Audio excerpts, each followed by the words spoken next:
Okay, we are alive now.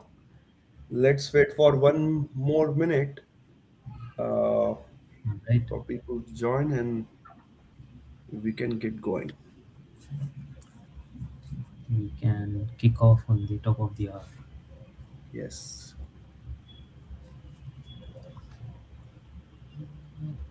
Right. Right. Feel we are doing those instrument checks in cockpit before we take off. Yeah, there is some noise in the, but that's okay. We are actually, it looks like, feels like we are on the shop floor, factory floor. All right, 7 o'clock. Let's use some agents there, AI Agents, agents there. yeah. All right, let's get started. All It's right. 7 a.m. Go ahead, Shantanu. Okay, great, great. So, welcome back everyone to this 11th episode of our podcast series on, as we call it, where strategy meets execution. I am Shantanu Kelkar, founder at 1.618 Business Consulting, and we today again joined by Aniket. So, for those who are just tuning in, today we are tackling what we genuinely believe is the biggest shift in the supply chain management since the ERP evolution. Right? We are Yes, talking about agentic AI, and till date it has been used in quote unquote everything AI is in quote unquote, but I think Aniket, today what we are going to do is to remove those quotes and correct. reveal or actually talk about the practical stuff that's inside. Right? So Yes, yes, absolutely. as anyone would say, another AI buzzword session. It You should stick with us. What we are going to show you is not just theory. This is the stuff that all the big players are doing right now, and you can do it today as well. Yes. So I think All that's right. that's the key for today's discussion, right? Yeah. So yeah, as I said, Shantanu Kelkar here. I'm a founder at 1.6 Minute Business Consulting, about with 20 years of experience working with automation companies, with strategy consultants, and market research firms. I specialize in developing and deploying strategies for industrial B2B companies. And through this podcast, we have been focusing on a lot of issues pertinent to small and medium businesses. So that's one vertical that I am personally very close to. It's close to my heart. It's really making all those complex management jargons simple for implementation for SMBs. That's what I am focusing on these days. Um, so yeah, Aniket, over to you. Yeah. Thanks, Shantanu. Hello, all. Good morning, good afternoon, or good evening to you. As Shantanu mentioned, today topic is very, very pertinent. So just let me give my background and then I'll give a little bit glimpse of the topic that we are discussing today. I'm Aniket, I have 15 years experience in supply chain, robotics, automation, and project management. Over my career, I did work in Amazon before I joined this company in US as a consultant, project manager. Uh, During that time, I actually was kind of involved in doing some background work for this because the AI, how this technology is growing and how the competitors are taking this look. I was asked to like investigate into this topic and see. And even though I was not part of the implementation at Amazon, but I did see this, so I am very glad to discuss this topic. So yeah, 15 years into this role, I have drove some cost saving around $9.6 million cost saving by improving processes, reducing cost in the warehouses, and in the current job that what I'm doing is doing a automation of the manufacturing line, the pharmaceutical manufacturing line. So I'm glad to share this stage with my partner Shantanu. And together we have 35 years of experience total. So glad to bring this topic and discuss this in depth and share some our insights, exclusive insights that we have seen. So feel free to share with your people who are really interested in this topic. Let's dive in. Yeah, absolutely. And this sounds like something right from your backyard, Aniket. Hmm. This is, I think, what you've been living for a few years now. So Yes. take strike and hit it out on the park. Awesome, awesome, awesome. So yeah, so quick touch. So first of all, here is a reality check. If you are in a SMBA right now, and I'm talking like $2 million or $250 million revenue, right? Between that ballpark, you're Hmm. probably losing 10 to 15 hours every single week to what called supply chain firefighting, right? Right, So right, right. But what does that look like actually? absolutely, absolutely. So let me break that down, right? So Hmm. 6 a.m. email panic, right? Hey, the shipment from our supplier in Shenzhen is delayed. Look at then you spend the next 3 hours calling people, updating spreadsheets, pushing out customer ETAs, figuring out if you need to find a backup supplier, right? Because your previous supplier is not able to deliver the goods for whatever reason. Either they are facing some financial issues, or they're facing some natural calamities, or there is a their tier 2 or 3 suppliers have not given the parts that they need in time. So that's firefighting, right? So Hmm. it is called, basically in supply chain terminology, it's called stock out, because stock out basically you don't have inventory to produce. Which, Hmm. by the way, every single stock out cost you somewhere between, there is a research like 3,000 to $8,000 in loss margin on an average. But the case to case may vary. I'm just giving a ballpark average number. But it is this number 3,000 to 8,000. It's not a revenue; it's a margin. So think about Hmm. that. Just let that sink in. Hmm. 3,000 to $8,000 lost in margin. And there's most SMBs I work with have 4 to 6 stockouts a year. They could have been Hmm. prevented, Hmm. right? And this is how Interesting. this technology can add value. Yeah. Yeah, the numbers are big, and what I Mhm. see here is again 871% year one ROI. So these are Mhm. some real numbers, right? Absolutely. For a typical $5 million brand or a company, if it is showing things like 871% ROI, is that real? Does it, is it proven, or Yeah. is it marketing fluff? Very good point. So yeah, Shantanu, we are not talking about any theoretical or any fluffy stuff here. You can see the Hmm. sources that we have added, and glad to share all the research work later on when we share this with after on the LinkedIn as well as through the link Hmm. YouTube. But let's be real about this, right? That 171% assumes you prevent all 12 potential stockouts, right? Hmm. And we'll give you a formula also how to calculate that ROI in the later slide. But think about that, right? More realistically, if you are like preventing around 12 potential stockouts, prevent half of them, Hmm. that's still a 435% ROI, right? Hmm. That's not counting the labor saving. Forget about the labor saving. Well, And actually, we that should must be the calculate, bigger you should part. correct, correct. Yeah. And labor pace is huge, right? Mm. Yeah, it's. I think it. We are talking in the range of 500 plus hours a year. That's Yeah, like someone essentially working a quarter of the year just on tasks that an agent, AI agent can handle. can handle. Yeah. Right. So So yeah, let's interesting move to the stuff. next slide. Yeah, and then we Yeah. can dive in more. Right. So I think this is the crux of the whole discussion today. Let's look at this. What's the evolution that you're talking here? Sure, sure, sure. So look at this, right? In the 2000s, I mean, most of us know, right, who are in the supply chain, the bottleneck was physical.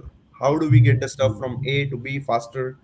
Now, the Amazon came in, they solved this problem with the robotics, Kiva. Now, uh, it's it started with Kiva, but it's now a Amazon robotics division. They literally invented a new way to move products in a Mm. warehouse, and I was glad to Mm. be a part of that. And then in later on to 2010s, the bottleneck was digital. How do we see what's happening, right? ERPs and cloud solve that. You could finally have a real-time visibility of your inventory, your critical spares, and all that. uh, and also your products, right? That you're shipping out to your customer. But here is the thing. This is what hit me when I was at Amazon. Even with all that technology, the bottleneck moved to something we did not expect. And guess what it would be? The human brain, it seems, what we saw, Exactly. cognitive bottleneck. Exactly. The cognitive bottleneck, right? You now have a perfect information, right? That's in your ERP. Your ERP can tell you exactly what's happening in real time, but someone still has to look at that information, make sense of it, and now decide what to do about it, right? That there are only so many decisions that a human being can process, and they can make it in one day. So I think that's an interesting point because it all comes down to how fast and how mm, well can you make those decisions, right? That correct. decision making capacity. In fact, uh, I have seen in human resource management there are a lot of KPIs obviously being used to assess a person's performance, Mm, a worker's performance or a leader's performance. But at the end of the day, it all boils down to how fast you are taking those decisions correct. and whether majority of those decisions are ending up to be right or wrong, right? So Correct. that's what eventually decides your future in the organization as well. So that's a great point that you brought up. So give us that comparison, Correct. what, Yeah. about the decision capacity. Absolutely. So look at like a good operation manager. Let's say suppose in a particular day, 9 hour shift, they can like might be making some 50 thoughtful decisions, right? Mm. Really good one with proper some analysis, data driven and all that. An agent, can you imagine how many decisions it can make? I mean, just multiply that by 100, Real numbers 100x. in 1,000 here. Absolutely. And don't mistaken, it's same quality or better quality because it's pulling the data from the same database, right? Um, the speed is rather you are putting a LLM on top of it.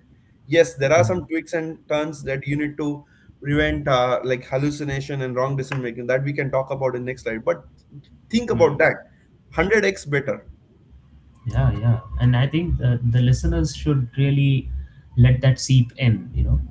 100x better decision making. When decision making is what matters the most, you are getting 100x sort of leverage there. You Mhm. can't ask for more, and I think Yeah, that's very good. why we are calling this year as the agentic inflection point. Correct. You know, that this is the direction and the scale in which things are moving. If Yeah, technology is economics, stepping up. very well said, Shantanu. Economics, you can't avoid that. I mean, Mm, that this is gonna be, I think, the future. And most of as you see, most of these SMBs are gonna see these numbers, mm, and not just through our, but there are ton of material outside online, and there are proven cases. So it is just mm, about the time that mm, it is going to happen. It is the question is when, right? And now here's the thing for SMBs: what cost $500,000 to implement 3 years ago, now is costing like 100 or $500 a month, right? We'll talk about those tools, which tools they can use, but those that's peanuts for them, right?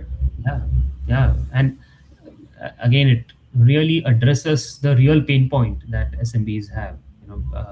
On on one hand, you do have all this good tools and techniques, but then on the other, they are always cognizant about the costs and the investments that it would require, and that's what probably holds them back. But with these Absolutely kind of numbers, uh, there is no reason why they shouldn't.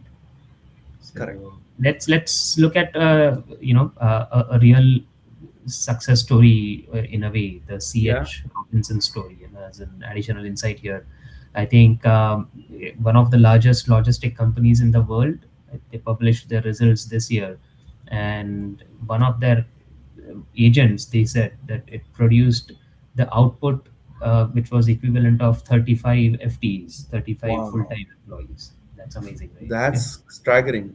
Not 35% improvement. It's 35 people's worth of work. Wow.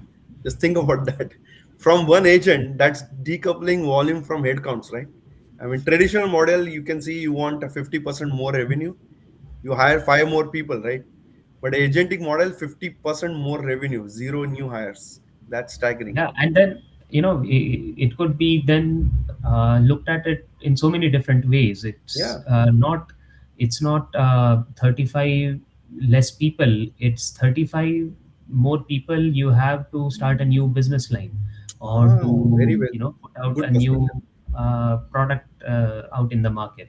So You can it redeploy could those people at different project. Correct. deploy those people to some better things. Good point. Good point. Yeah. Absolutely. So let's move on to the next slide and see what's we are there. Yeah. Okay. So this one looks cool, very green, and I think it. This one is also your favorite slide, something that you have created as a framework. So let's go through it once. Yeah, yeah, yeah. So yeah, I've seen this a lot of SMBs that try to implement this automation, right? And Mm. number one reason they fail, they skip the steps. I know Mm. in previous podcasts we talk about a lot, like Yes. start small, start in pilot and all that, but still like you. Uh, but here now, see, this is the Walmart case study, and think Mhm. I want that, and they try to go straight to the autonomous everything Mm. without thinking about the foundation layers, the prep work that's needed. No, they just want to go straight away to autonomous. They hire some either extra outside consultant, but then the prep work that is needed, they did not do that. And Mm. that's like handing someone who just got their driving license and keys to a Formula One car. Sorry, it is a little bit off comparison, but when think about that, yeah, Yeah. you're just handing off, someone just got a driving permit, and then you're giving a Ferrari to drive. Yeah. And It's the way Elon Musk is going, I think we will have to change the example the next time. oh, very well said. Yeah, Right. But yeah, then he's if going this is super. if that's not working, then what's the right approach then? Yeah. What's the right approach? Yeah. So as we discussed, right, in the last podcast, yeah, you start small, you crawl, then you walk, and then you run, right? You start small, pilot it, measure those results, improve on it, and then go scale. Think about scaling. So phase one, as we said, right, crawling, that is one to three. This is what is called as augmented intelligence. The agent recommends, and then you approve. It's like a real smart intent. Think about, like, Mm. hey, it says, hey, I think you should reorder this SKU. Now you look at it, you say yes or no. It's called human in the loop. So you make Right. conscious decisions, even though AI is in the loop, but then the final decision is you make sure the accuracy is right. It is making the database decision, not just off the fluff or hallucination, things like that, right? You have also mentioned some tools here. Some Yes, yes, and that's what we're gonna talk about then later. But there are, like, now most of the people have Microsoft Copilot, right? That's Mm. inbuilt software in their teams and all that. Uh, Langchain is open source software. Uh, Gives a lot of, I think it is 65 or 70 billion parameters, something like that. You can easily download on your computer and then run with it. Uh, Zapier and Make.com. Those are also pretty good now coming up. And there is N10, that is also very fantastic. Do I personally use it? Um, and it does actually, read your data, spot some patterns about it, makes automatic suggestions. So it's not touching anything. And then yes, there are some privacy security aspects of it. We'll talk about that, but these tools are exist, and they are getting much better every day. Every day they let me. And the phase two, Shantanu, is walk, 4 to 9 months. Now we get into what I call like a bounded autonomy. Basically, the agent can act on themselves, but within the guide rails. So think about as like an auto reorder, but only for items under $500. And then Mm. it can respond to customer service tickets. If they see a ticket, they can act on it, but only with the pre-approved templates, right? And that's why I said human in the loop makes sense, because sometimes if the process is deviated from the pre-approved templates, if something, then the human in the loop can come in. But that's how these bots are learning. When the humans are injecting it, how they are learning it. It's all, that's why these machine learning models are getting smarter and smarter every day. So Mm. um, yeah, and we can talk about the tools upgrade also, like Zapier, UiPath. Zapier I mentioned earlier. You are basically, what you are doing is you're connecting the system together, uh, and um, these tools are getting connected with. There are some protocols also now. They are valid protocols that these agents can talk to each other. That's been Mm. established. So it is not just that the agents are not just not reading. It is also writing, and it can also update your Interesting. POs, or send some ERP request, adjust your Mm. inventory levels, things like that. Right? That's a Mm. phase two. Phase three will be the run month 10 plus. That is gonna, I would say, is an adaptive autonomy, where these multi-agent orchestration takes place, where you got like a demand agent, right, talking to an Mm. inventory agent in the cloud, and making some procurement decisions. So they are making decision as a team 24/7 without you being involved. So all these autonomous agent, inventory, procurement agent, demand agent, they coordinate with each other, make the database decision, and then send it out as in a recommendation. Hey guys, this is what you should be doing. This is what we are seeing. Okay. And then that you can actually customize all Yes, of it, right? The way you want it for your operations. correct, correct. And you can use those using like AWS Bedrock, or Mm. Azure, or Google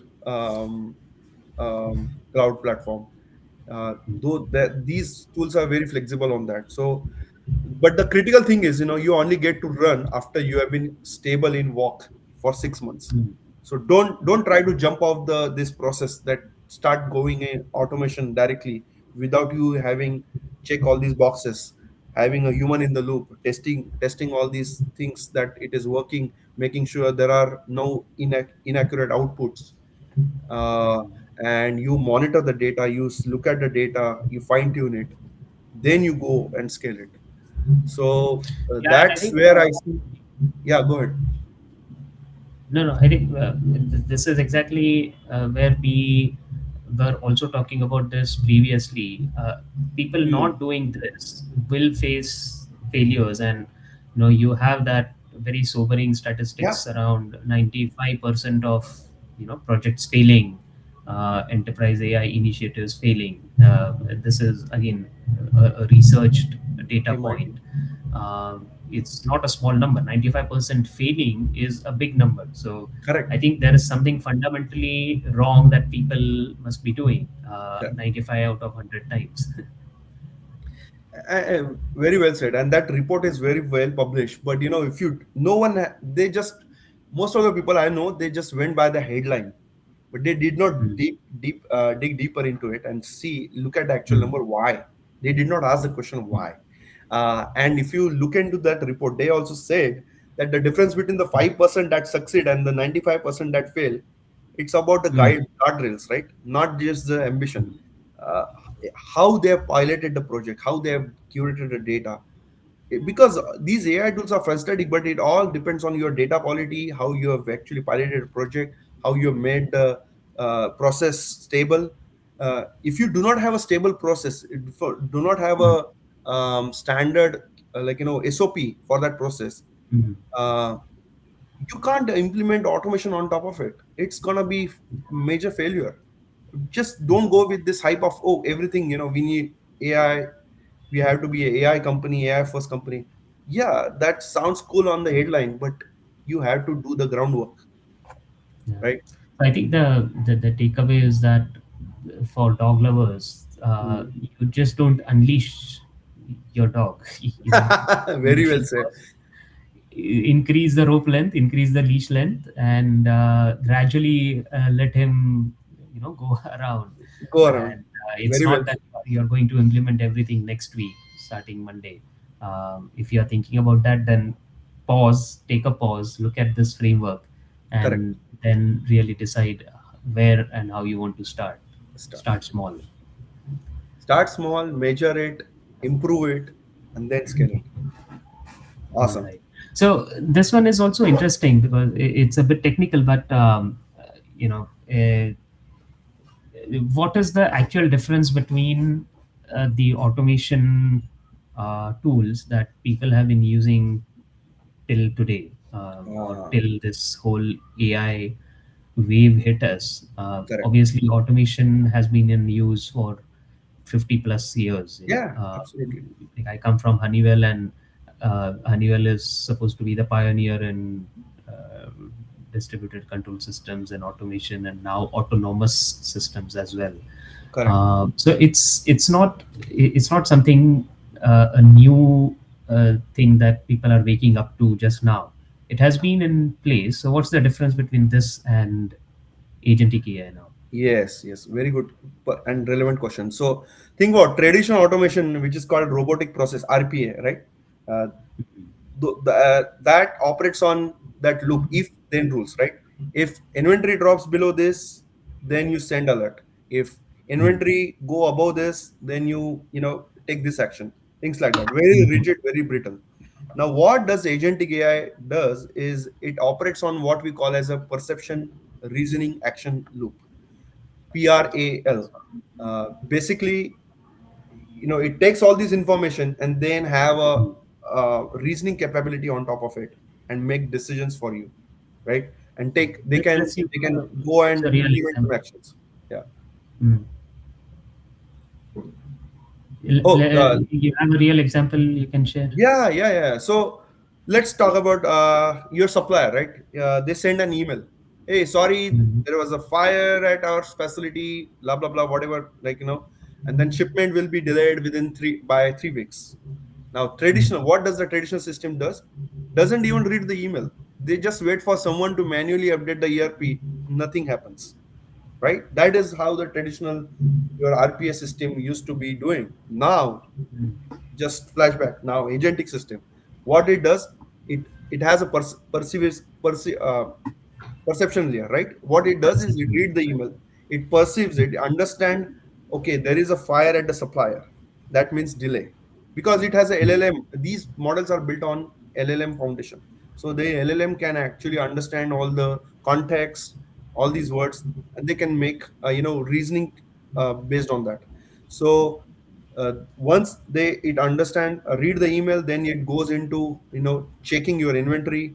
It will calculate your stockouts in 2 weeks and then searches for alternate suppliers, right? Mhm. This is all inbuilt. So you have given the framework, like in what are the different ways you can actually make, if this happens, then you can take these actions, or suggest some alternative actions, things like that.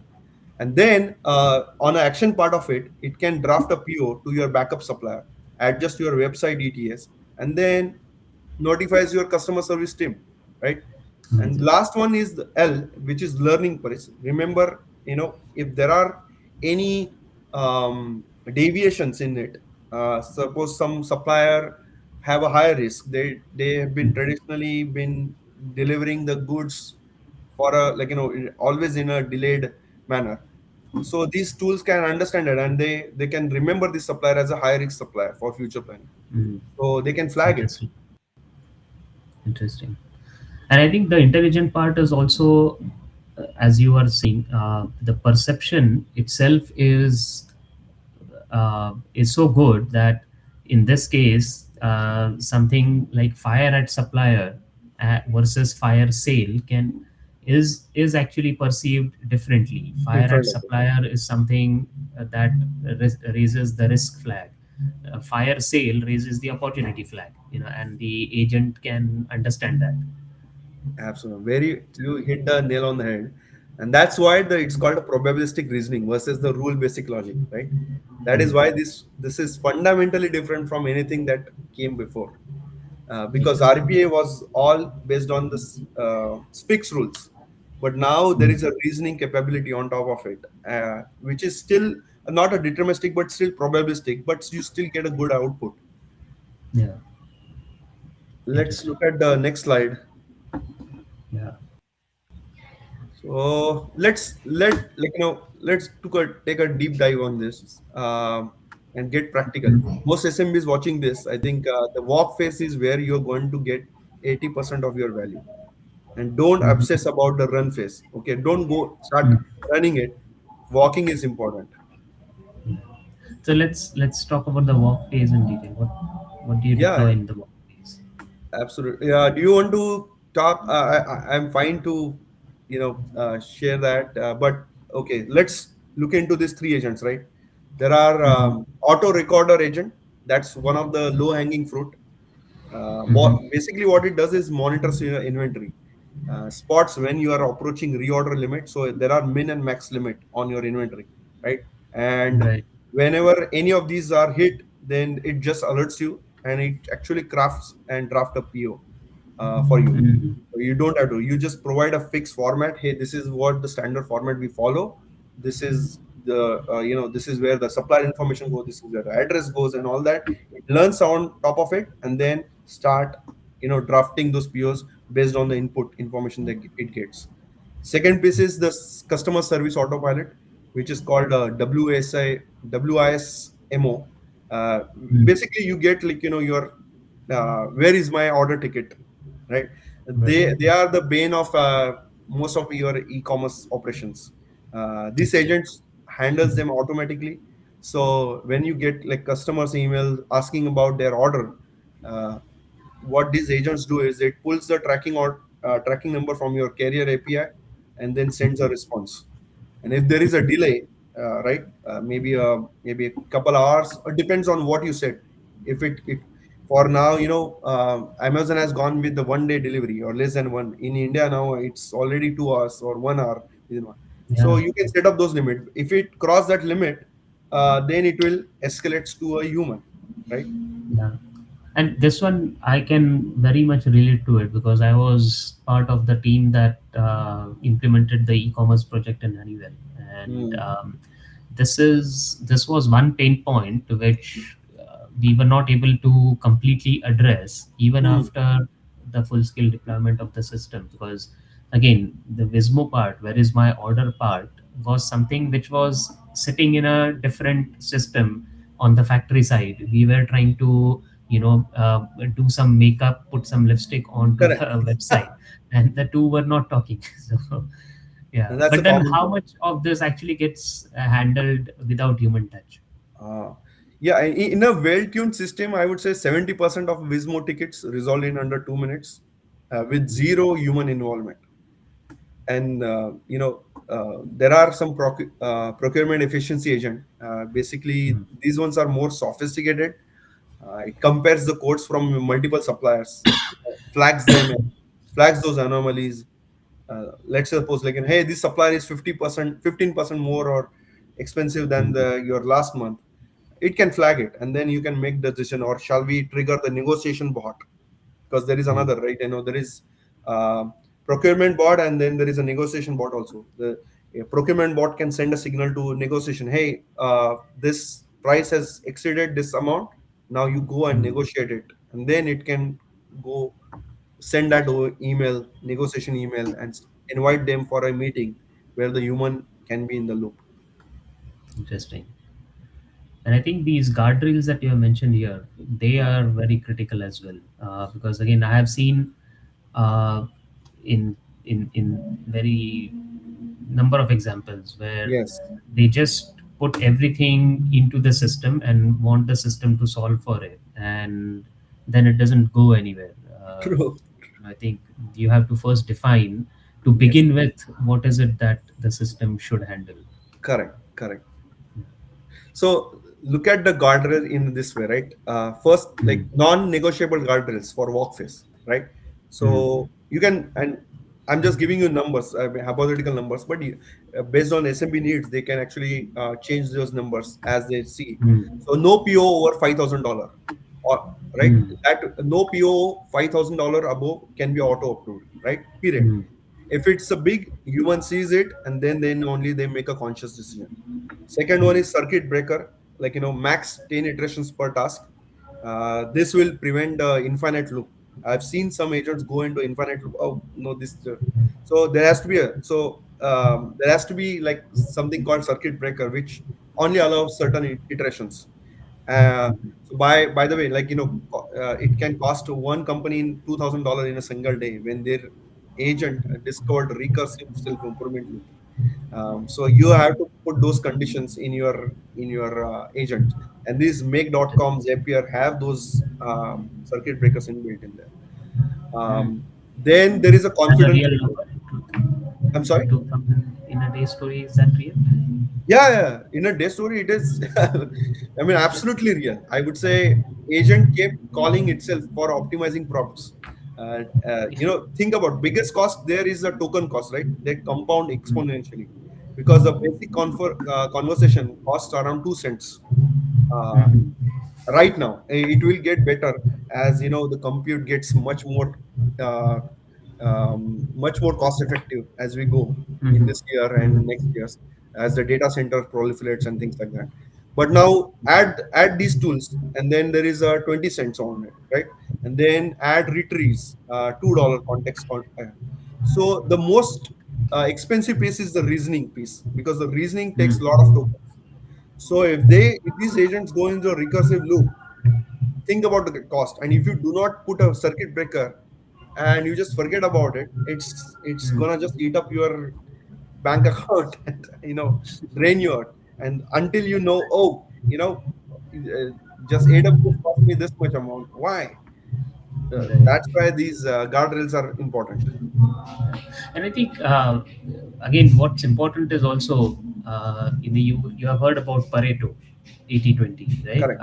There are ought to be 20% of, let's say, SKUs or processes that are contributing to 80% of your revenue. Now, Yes.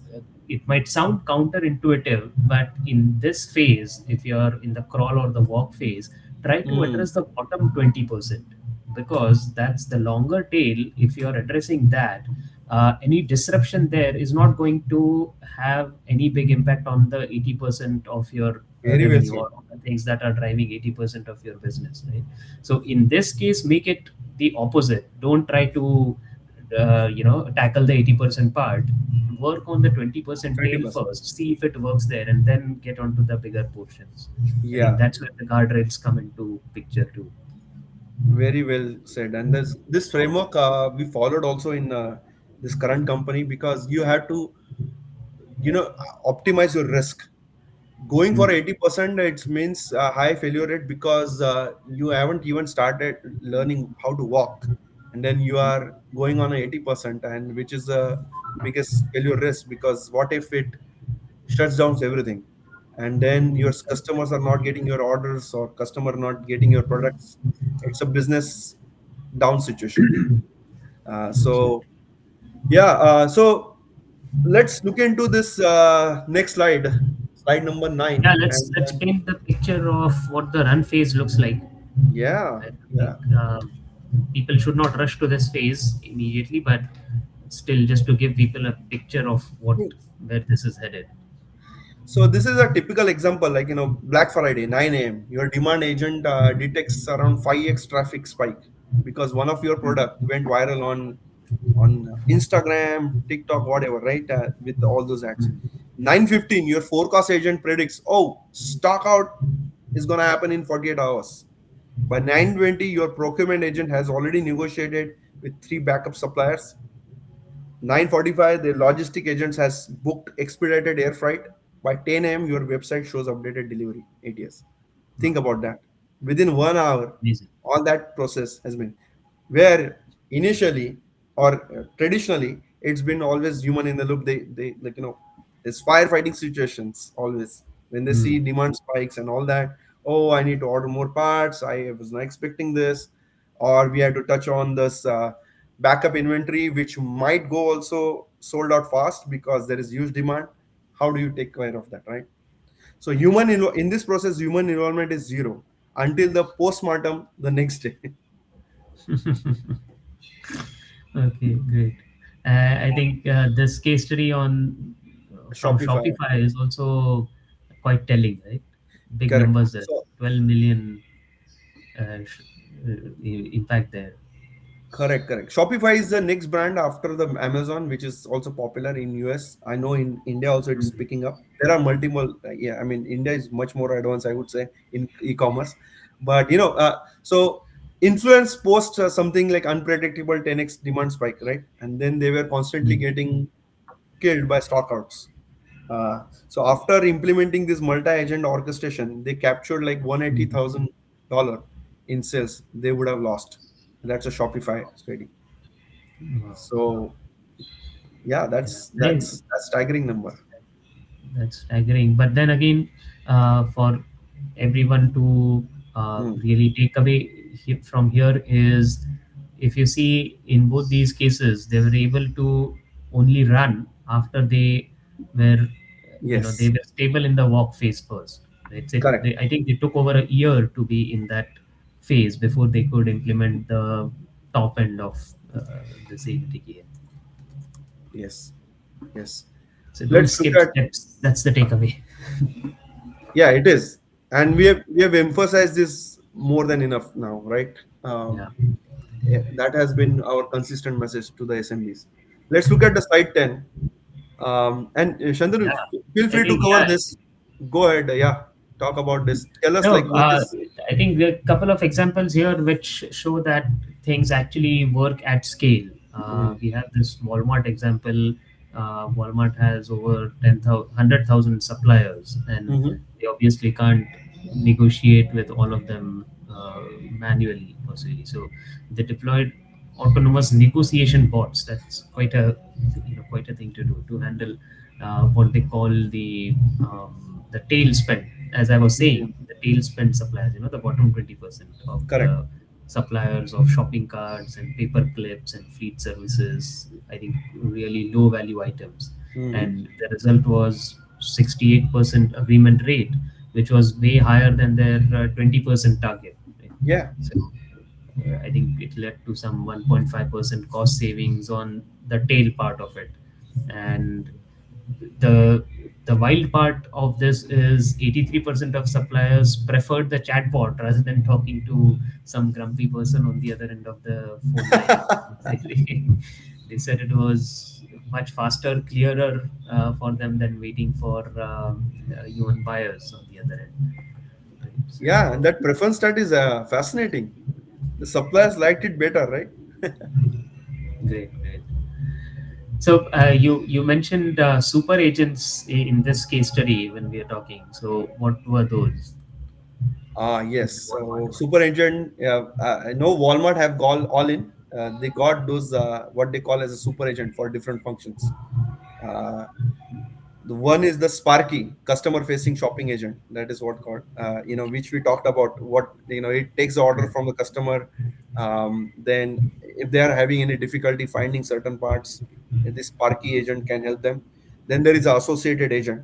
Basically, it empowers your store workers to find items or check the price on certain things, or if it is expiry date on certain things like that. That is an associated agent. Supplier agent is what we discuss negotiation. It can do the negotiation, it can check the inventory, it can communicate back and forth with the supplier. Um, then the last one is the developer agent. Basically it is the internal tech support. Anything breaks in between, you call this developer agent, and then let them know, hey, this, you just send out the snapshot of the error, and they have all the context that they need. They'll go and fix it, and then boom. So they are not just in live in the US now, but Costa Rica, I think, Mexico, Canada, they also have that. And the projects that used to take months now are getting done in the weeks now. Interesting. Now, we'll be leaving this for the viewers. The examples that are already on the slides, it's sort of a Yes. self-read that they can take away from that. But I think we should talk about the one that's not on this, Hmm. the Amazon's 100 million story. Um, Oh, what do you want to add about that? yeah. I mean, that is getting steams already, right? I mean, 1 million robot already Amazon deployed across warehouses, and they That buy. was on the last mile logistics, right? Yeah, yeah, yeah. Last mile logistic. Yeah. and most of their warehouses are getting now trained on the logistic data. I mean, in fact, while I was there, we were working on the transferring all the data from one ERP system to another, and then training their models, training the bots model to capture the warehouse actions in real time, so that these bots can learn from that. It is called supervised learning, as some of you know, who are who knows all these AI terminologies. But Mhm. that is fascinating story, and by 2030 they are predicting like it is gonna like replace a lot of 600k workers. 600k is a huge number. Wow. They are already 1.1 million right now on the employee count. It's gonna reduce by half in next 4 5 years. It's And I think what you also mentioned was they were losing like 100 million annually because of, human analysts making yeah, those last minute modifications to delivery routes and all of that. So I think that those losses were also eliminated. So, someone listening in, if 100 million is what Amazon is facing, even if you're facing 1% of that, that's a big number for you as a small medium true. business. So, it's And and of they course. implemented this agentic AI powered by Bedrock and LangChain. It's like a open source software, and now every route adjustment is backed up by that petabyte scale data analysis. Wow, So that 100 million in losses, that's completely gone, eliminated. amazing, So amazing. let's have a takeaway from for SMBs, right? What do you say? What would be the takeaway?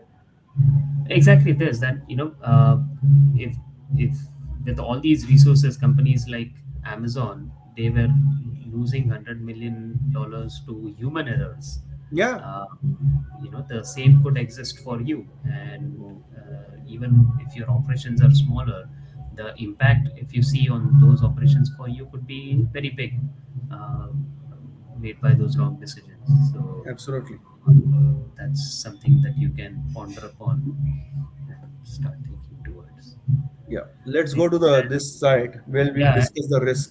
Yeah. I'm sure this doesn't come without any risks. So let's get real about what can go wrong, because this can actually go wrong if not done well, if you're Feel not free to careful. go through that. Yeah. We talked about this briefly, but you want to cover the I, risk? I think largely four areas: Mm. operational risks, cognitive risks, systemic risks, and Mhm. security risks. So we touched upon the operational risk part earlier.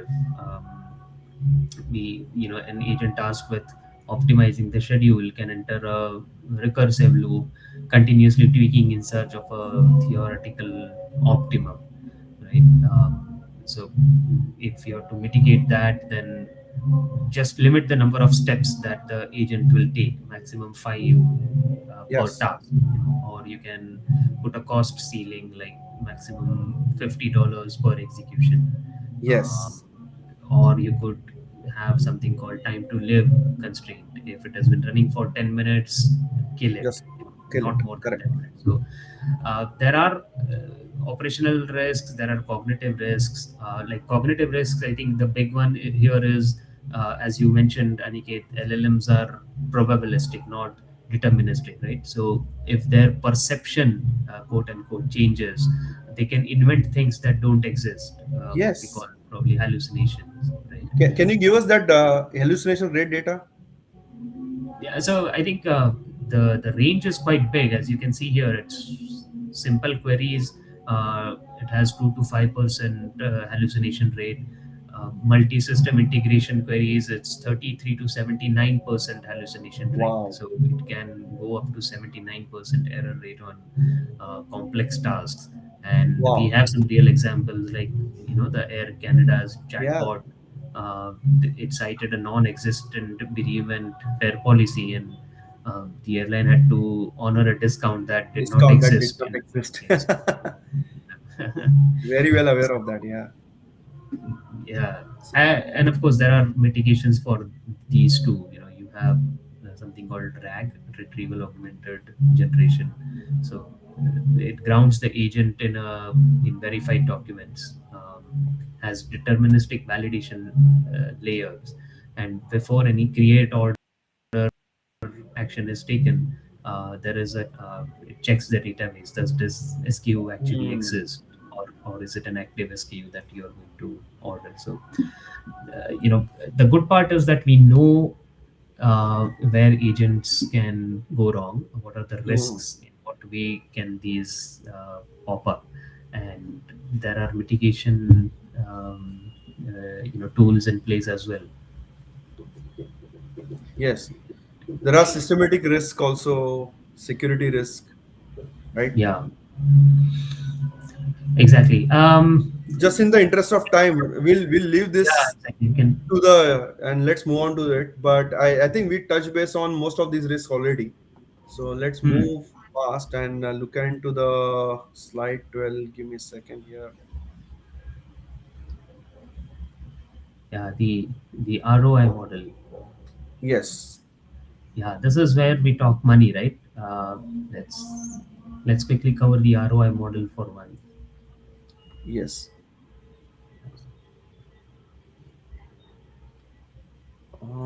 Let me see. So let me zoom in here and talk about this.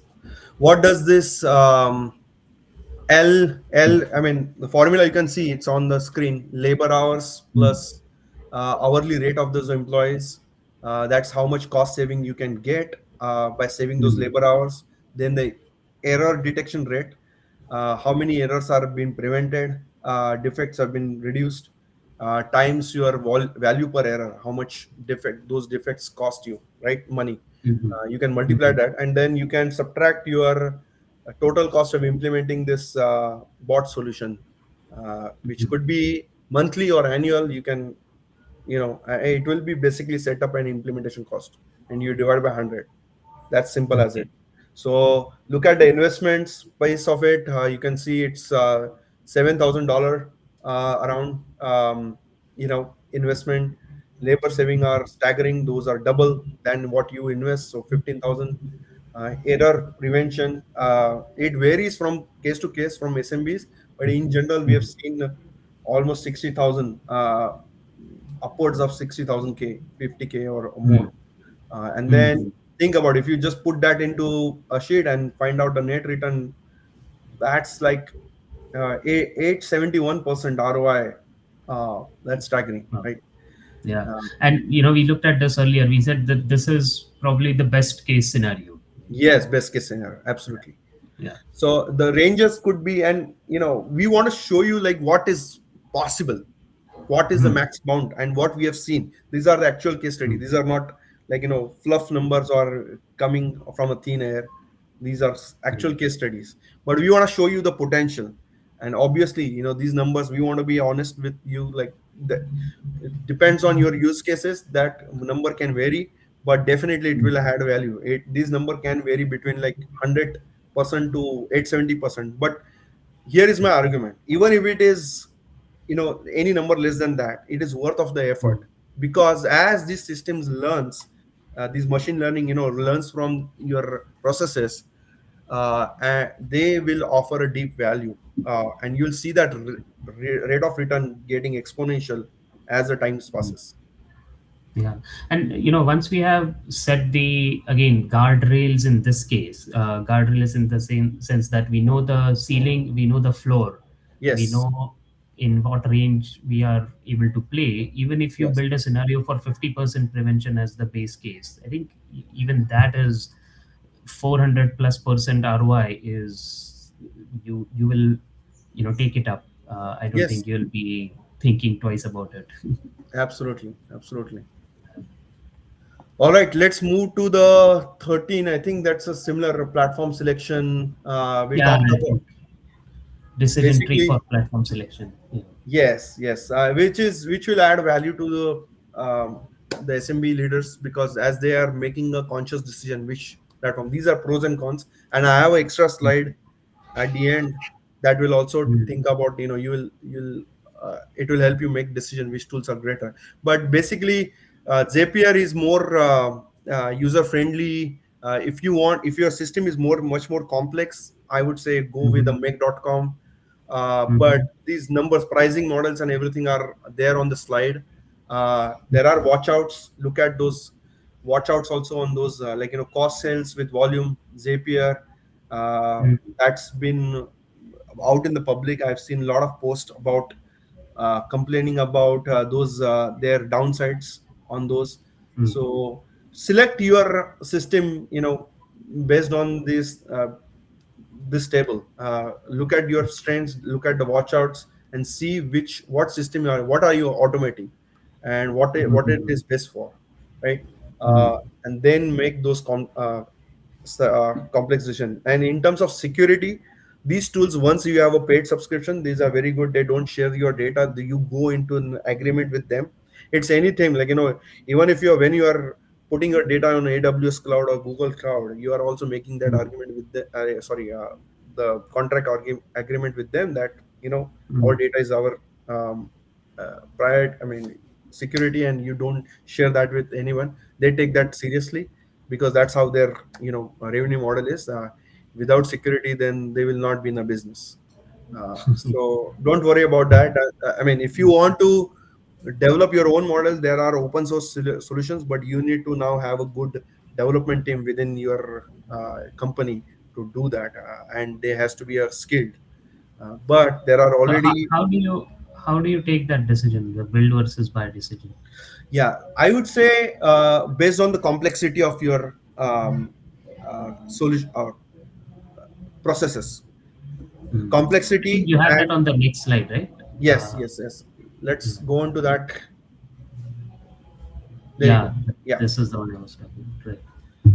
So risk versus mitigation, right? You can look at this platform, you can see what are the risk with Zapier, what are the mitigation strategies. I think Shantanu did cover some of that risk mitigation strategies on guide rails and all that in the previous slides. But yeah, the MIT research that they were talking about, 95% failure rate. That's all about, like, they just went all in, and it was not like, they did not set up any guardrails. They did not Mm. adopted our strategy of starting slow, small, crawl, measuring the results, and then improving it and then scaling it. That was all the. But now there has been a multiple studies later on that is showing improvement results. Absolutely. UI path is very common. I don't want to read the slides here, Shantanu, but you can see. I mean, it's out there Yeah, for. yeah, So yeah, and then obviously, and an agent can give you a comparison table as well, so it can compare itself with others and tell you which ones to use. which one That's is how absolutely. technology has developed these days. So Yeah. Just in the you interest of can, time, we wanna move fast. We have six yeah, more slides to cover. let's look at the next one. 15th is Yeah, implementation let's do the partners. implementation partners. These are Deloitte, Accenture, very Mm. well known platform Mm. specialists. You can see Blue Yonder and you know Calnis. But I know Celonis, they offer a unique value. Mm. Basically, they are partner with Copilot and Salesforce CRM platform. So uh, Okay. other ones they do Zapier, not. you But think, is focusing on SMBs particularly? correct, correct, correct. So yeah, Okay. this is there for SMBs to digest. We have compiled all this information for you to take. And if you have any questions, reach out to us. Uh, we'll be happy to discuss in depth your case study or your specific example. Absolutely. Uh, let's look at the 16 to hold on, build versus buy. That also, I think, yeah, you mentioned what are the key, Right. how do they make the decision? This is the framework, 3 year or total. I think ROI framework we already been there. The recommendation for Like three things SMBs. that they Sorry, go three ahead. things that we need to know is, do they have those in-house talent to really build an agentic AI, or is data sovereignty critical in their Businesses. organization, yeah, in their businesses, and then what's the timeline that they are looking at. So but I think with these three factors they can easily take a build versus buy decision. Very well said. Yeah, that's what it is summarized here. Move on to the 17th dashboard. Yeah, this is very good, important.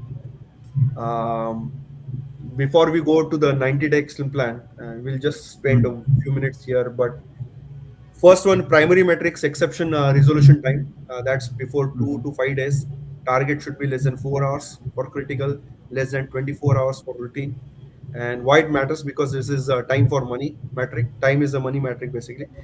Every day is an exception.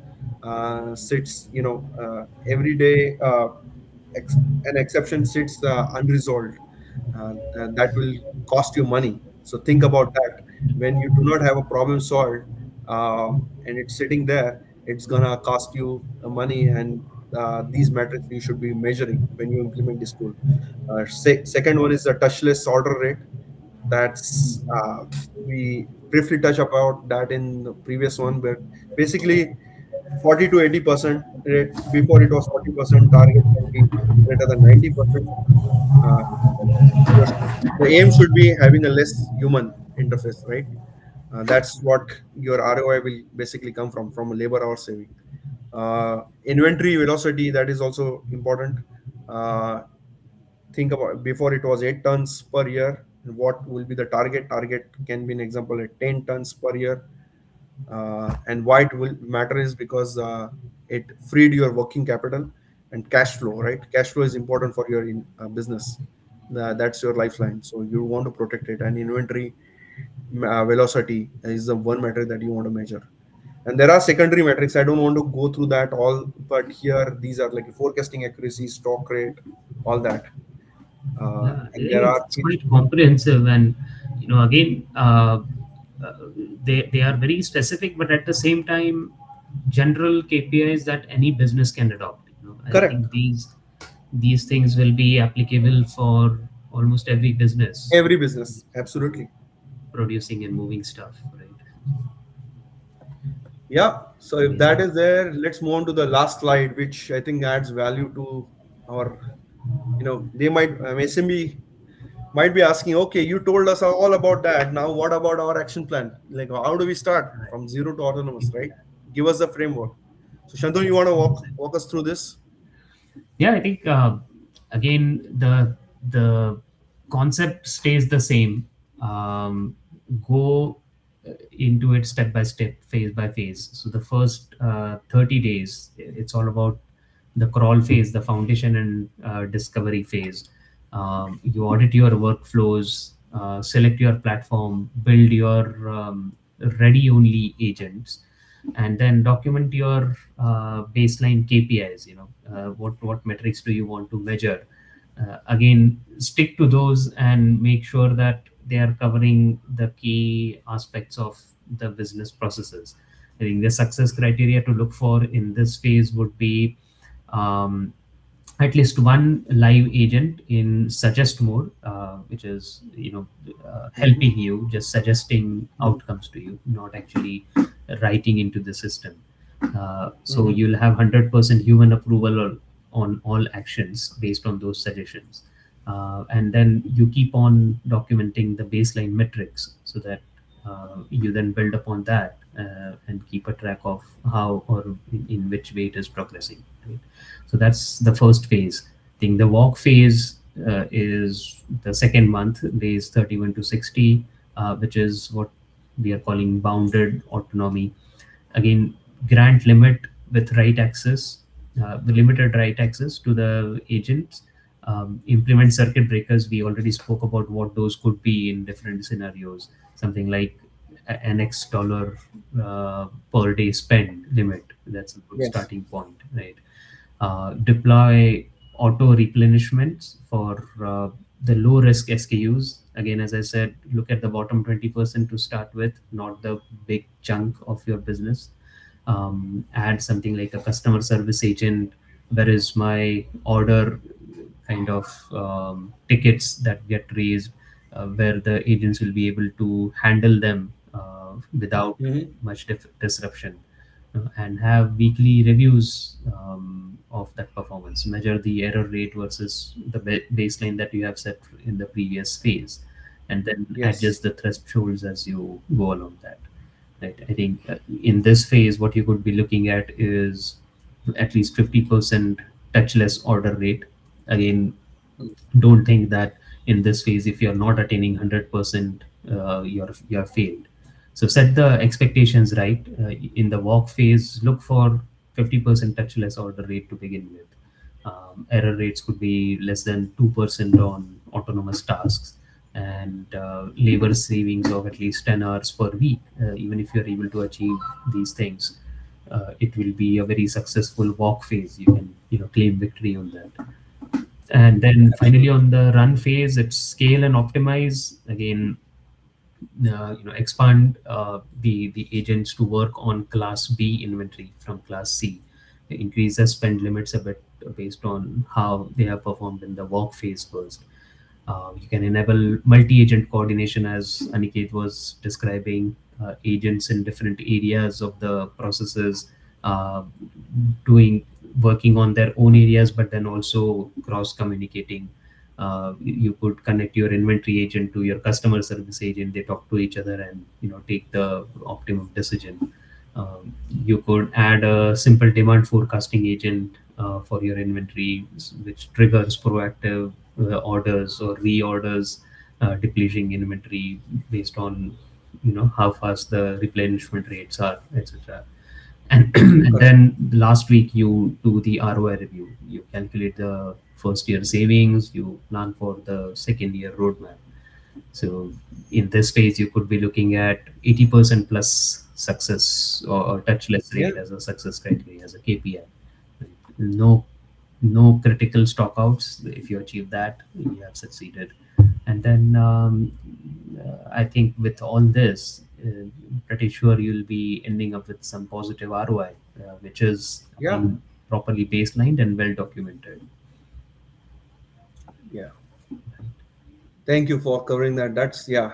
And lastly, we wanna I wanna show this graph. I know we briefly talked about it in previous slides, but this is also one of the decision making metrics that you can, like, it's a virtual, I mean, kind of a image based, but you can see, if your use case is more, if you're looking for a more ease of use case, which is user friendly for your users in your company, think about Zapier. Zapier is most one of the best user friendly. But if your process is much more complex logic, have many more complex processes integration involved, make.com offers a lot more solutions and a lot more features to handle that. Uh, and in terms of enterprise security side, I think I've seen N8N. I mean, all these tools are improving. This is the graph uh, uh, right now, as of today. How are Mhm. these tools, right? This graph will shift as we, go into 2026, because these tools are getting smarter. They know their pros and cons, their blind side, so they are improving on it. But as of now, this is the state. So if you want to start a project, let's say suppose from January 2026, you can actually use this graph to make your decision. But be flexible, be very adaptive, but at least try to see what is my decision maker, if I have to prioritize my decision, what is my um, uh, main criteria should be, or what Mhm. is my deal breaker, as I say. If my security is my deal breaker, absolutely go with N8 and hands down. Yes, there will be some uh, uh, learning curve associated with it, but you can actually get help of consultants, or you can get help of your IT team to take that and do this processes. Uh, but yeah, there are, and we discussed about the risk mitigation plan also in previous slides. But Mhm. think about this. We just want to leave you with that thought. We've already reached top of the hour. Yeah. So, No, but this any is final a thoughts? good visual representation to help you select the best agentic AI for you. Yeah. Great. Absolutely. We are now wrapping this up. I hope SMB leaders have gotten the value from this podcast. Uh, I hope, we both hope that we've talked about your real pain points and your real problems, and we hope that we have added value with our conversation. to help you make a decision faster, Right. to solve your problems. Right. And again, I think, one thought, one key takeaway that you can go back with is also another pain point that we always talk about, and we have also sort of touched upon in our previous podcasts, is the goal here is not to replace humans, right? As I mentioned an Never. example earlier, if you're saving 35 FTE worth of time by using this agentic AI agents or tools, then you are essentially looking at a team that can then take on something much more. They can work on a lot of other good ideas which actually requires people to collaborate and work on them, right? So it's all about, comes down to how fast you're making those decisions, and how those agents are helping you make those decisions fast enough and to be right majority of the times, rather than being wrong and be inefficient because of that. So that's all I think SMBs should be looking at, just faster decision making and a whole lot of resources freed up for doing great stuff. Very well said. All right, it's time to now uh, leave. We'll meet you next week again, same place, same. Um, Yes. do comment on this podcast.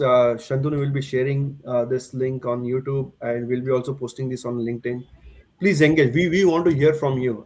We don't just want to air this podcast and work in a silo.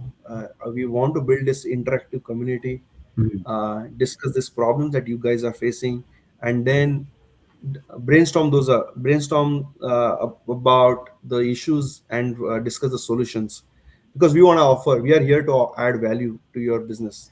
So Absolutely. let's collaborate, let's build a team together, and go, because next future is gonna be all, it has a lot of opportunities now. How it depends on how we embrace it. So let's team up together. And that's just my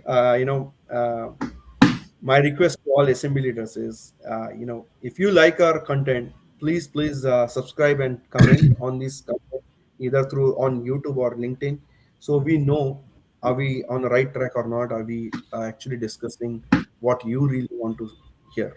Yeah, exactly. No, I think very well said, Aniket. And working together is collaborating on these topics, on the problems, is what is going to reveal the solutions by itself.